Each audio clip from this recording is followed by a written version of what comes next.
guys, and welcome back to another episode of Your Brains Coach podcast. My name is Shurina. I'm your host. I'm your brains coach. Just someone with a lot of passion, knowledge, insights about all the brain tools you can use to feel, look, and do your absolute best.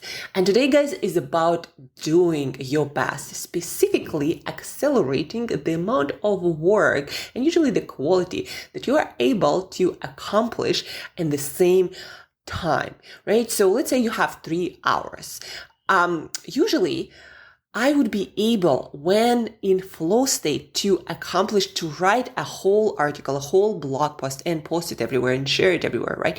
That's when I'm in the flow state. If I'm not, and by the way, that's what, if you didn't guess it yet, we are talking about flow state, that productive, prolific state in which some data says that some resources say that you are able to deliver 2x, 5x results in the same amount of time. So back to my writing.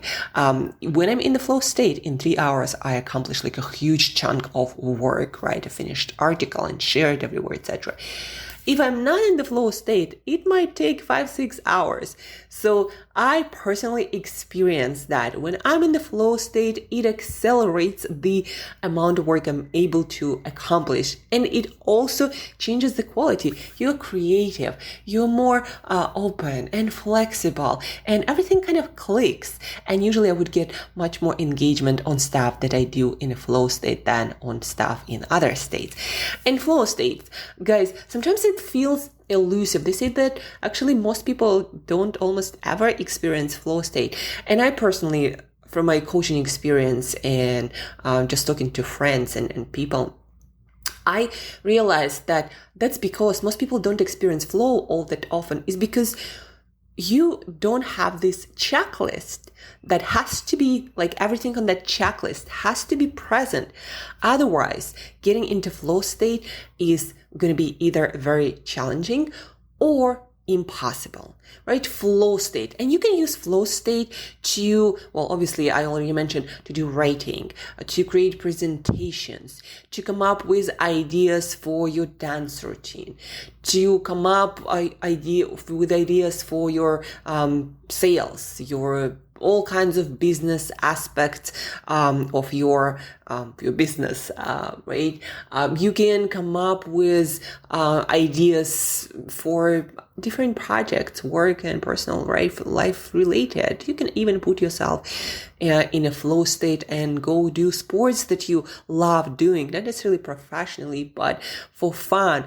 And you're going to experience more fun, and also it's going to accelerate your progress with that specific sport. Like, I'm always in the flow when I'm rollerblading, right? And I think that's what I love it so much, and that's why I'm quite good at it.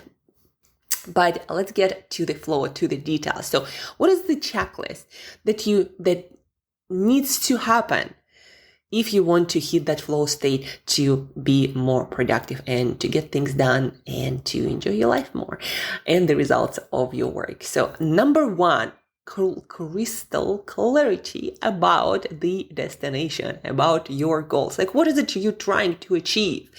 The piece of writing, what exactly are you trying to write? What done looks like? What's the finished product is? If you have a fuzzy finish line, guys, it's almost impossible to hit flow state, because flow state is kind of like problem solving thing in your brain. It is designed to solve problems more effectively. But if you don't have a problem stated clearly, your brain cannot really release all the insights and resources and really focus on that thing. You cannot focus if you don't know what to focus on. That's the simple idea. But first, you gotta really sit down before getting into that work that you want to be in the flow state for, and define what done looks like. What is it you're trying to accomplish, right? The end product. What do you want your brain and all resources to focus on? So number 1, crystal clarity about your end destination. And again, that can be for your dance routine, for your sports. If that's the sport, like, what exactly are you trying to get good at or achieve, or what's the purpose of that bout of exercise, for example, right? The second one is very closely related to the first one, crystal clarity about your goals. But the second one is focus and managing your distractions. I talked to so many people and they would talk about flow states. Like, I want to be in a flow state more often. And then I would ask them to describe how they usually work. And when I dig into details, I realize that most people do not manage distractions well. They think that the brain has to do it automatically. Like, you want to work and not get distracted and it's just supposed to happen. No, what works much, much better is managing your distractions yourself consciously, meaning eliminate all notifications, eliminate all unrelated sounds, people, technology, software, visual distractions, audio distractions. Any kind of distractions will weaken your focus. And with weakened focus, your flow state also gonna get weaker, impossible, not happening, right? Focus. You might think, well, it's the same as goals. No, goals are about end destination. Focus is your ability to focus on just one thing. And for that to happen, very important. Goal is actually very important for focus as well. But then also we have the second piece, that is distractions. You should be in a space where you will not be interrupted unless is one of a kind emergency, right? So you gotta cancel all of the calls, you gotta cancel all of the errands, everything. You gotta be in your own bubble for that piece of work. And that's, guys, a very important piece of flow state, of work in flow state. So number one, we have very clear goals. Number two, we have no distractions. And again, by no distractions, I mean no distractions, even visual distractions. When you have either some stuff happening in front of your eyes, like maybe people, or maybe there are like animals, or you're in a coffee shop, or you have TV on the background for some reason, like any kinds of movement, visual distractions will interest your dopamine that's supposed to create flow state for that specific piece of work. And you're going to be, some of your cognitive capacities are going to be dedicated to that visual distraction, and you're not going to be able to focus fully on what's at hand. And again, flow state, when you have no clear goals, when you have a lot of distractions, or even quite a few distractions, maybe like not over the top, but still you're distracted constantly, this will not allow you to get into focus, into your zone. This will not allow you to get into flow state, right? So clarity of goals, clarity of end destination, and then focus and no distractions. Number three, it's gotta be rewarding, guys. And that is such a misstep by a lot of people. People would try to get into flow states doing something that is not meaningful to them, something they don't internally enjoy, something that is not pleasurable, rewarding. You know, again, back to the idea that flow state is driven first and foremost by rewards, by dopamine. And if there is nothing about your work that is internally rewarding, that is interesting, that you consider to be meaningful, it's also going to be almost impossible for you to hit flow states. That's why sometimes people ask me, well, can I get into flow and answer a lot of emails or do this presentation? And I often ask them, like, do you care about that? Do you really care about that? Do you have a reason to consider this meaningful? Have you thought about that? Or you're just doing stuff that doesn't really seem to mean anything to you? You don't enjoy it. You don't find it rewarding in any way or contributing to your meaningful life in any way? Like, there is no way you're gonna hit the flow. Again, flow is a tool of our body, of our brain, to deliver certain result in our life that is meaningful. It's a problem-solving solution. Problem that, again, is important.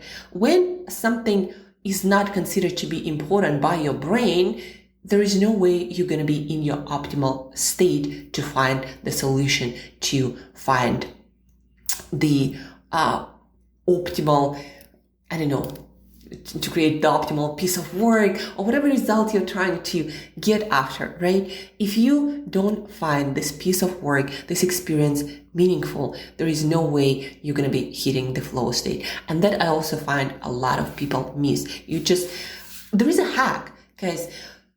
Even with emails, even with presentation, whatever work you have to do, you can always make it meaningful if you think through all of the ways this piece of work is contributed to a bigger vision of your life, of your career, right? But if you're just going through the motions, there is no flow happening ever. So it's got to be rewarding, it's got to be pleasurable, it's got to be internally meaningful.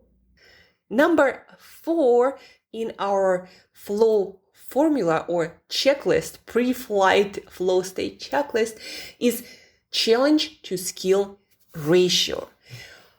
In order for us to get into flow state, into this problem-solving state, there has to be something that is a problem, that is a challenge for many different reasons, but specifically when it comes to brain chemistry, to optimize for dopamine and adrenaline that keep us in a focus state, in a flow state, we need to have a challenge. But the challenge has to be not too difficult. It has to be, there is actually a formula.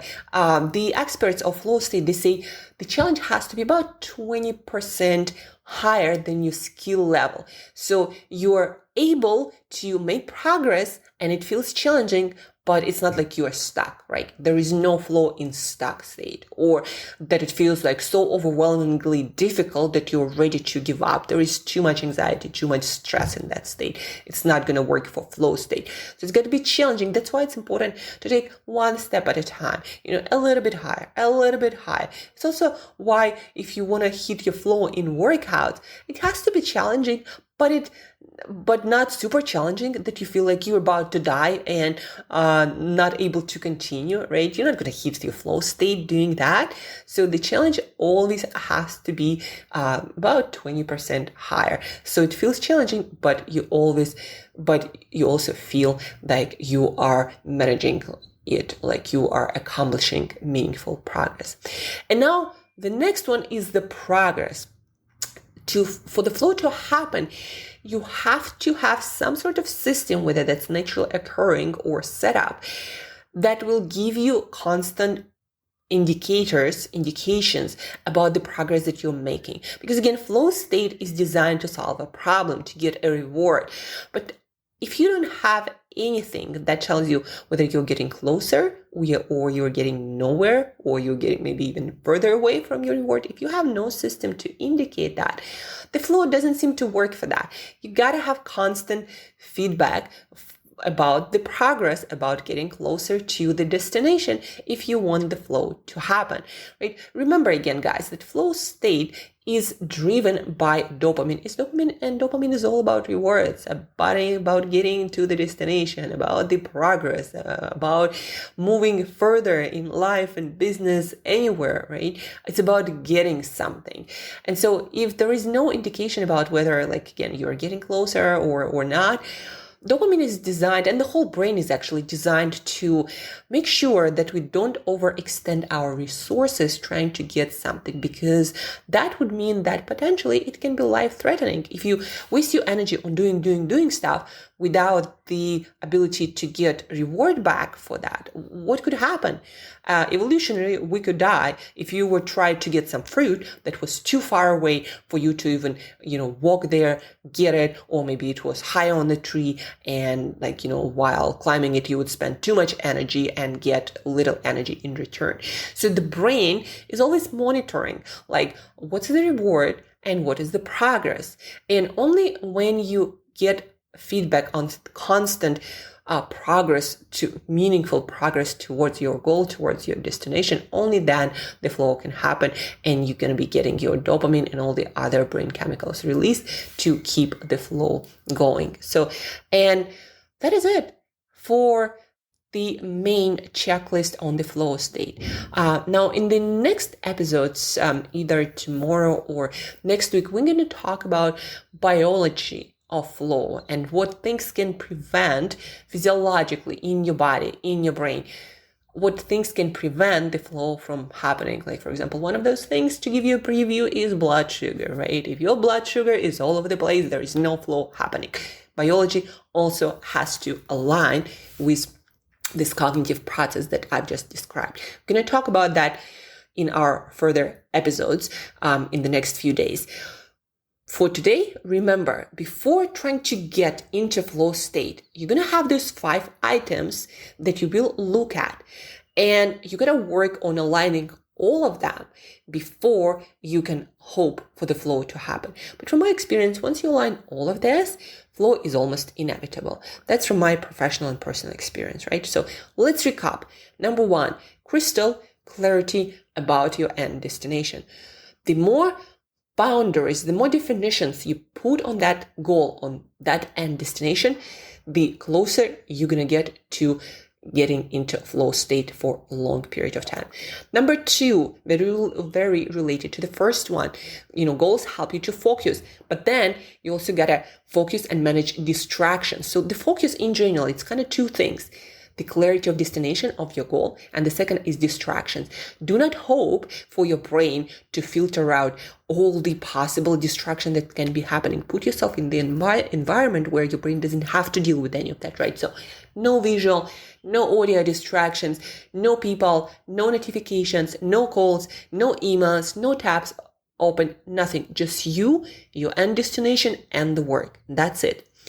Number 3, it's got to be rewarding. It's got to be pleasurable. It's got to be internally meaningful to you, right? If what you're about to do doesn't feel that way, then make it feel that way. The brain is very suggestible. Just talk yourself into the meaning. Make the connection between what you need to do and what is meaningful in your life, in your business right now. So number 3, it has to be rewarding, pleasurable. Number 4, skill challenge ratio. It has to be challenging, but not too challenging so you feel anxious, worried, stressed, stuck. It's got to be challenging, and you'll know it when it's challenging, but you're almost enjoying it because you're still making progress. Progress is actually very pleasurable, even on challenges, but only if we're not stuck. When we start getting stuck, that's when it doesn't feel good, right? It's not pleasurable anymore because we literally feel like we are making no progress, we are wasting resources, and we got to be doing something else, right? So skills challenge ratio, 1 step at a time, a little bit of challenge, but not too much, 20%. But it's hard to measure, of course. So just challenging, but not too much. So you feel that the progress is pleasurable, even though it's challenging. And number 5, that is very related to our challenge skills ratio, is progress, right? Yeah, we're challenged, we're moving forward, but how do you know if you're moving forward? Do you know if you're moving forward? You gotta either create, let's say, exercise and gym, you're making progress because you are improving your strengths, you're improving your weights, that you push or pull. You are maybe improving your speed, something. You are progressing, right? So you know that you're making progress. With your writing, maybe, you wrote a page, 2 pages, a scene. You're working on your presentation. Maybe, you created the first, the second slide. Obviously, you are getting closer, right? Those things are easy to track. But then if there is something, I'm having hard times thinking of an example where it's not that intuitive to track progress. You got to figure out how to install trackers of progress almost artificially, right? You gotta give your brain a cue whether you're making progress or not. Otherwise, your dopamine release will be compromised, and dopamine is in the driver's seat of flow state, and your flow state will be compromised, right? So you gotta figure out how to measure that progress, and maybe even better to celebrate a little bit all the progress that you are making, because dopamine loves celebration, loves rewards, even if that's just the good feeling. So here you go, guys, your pre-flight flow state checklist. And once you have all of this aligned, it's almost, again, inevitable to get into flow state, to deliver 2x, 5x, the amount of work, better quality of work, and what's most importantly, having fun doing that and not feeling exhausted and all over the place and tired and just, wanting to check out at the end of that work bout. If you have any questions about flow state, if you'd like me to walk you through the flow state, or maybe focus protocol, right? Or goal setting, or distraction management, or any of those protocols. If you're having troubles figuring out how to put it all together, then reach out. There is a link in the show notes for your free call to kind of give you a better idea of what high performance productivity can look like for you and where you might be making deadly for your productivity and flow states mistakes. So check it out. If you have any questions, reach out, and don't forget, as always, to share and teach and help me to help more people. That's it for today, guys. And till next time, hit the flow.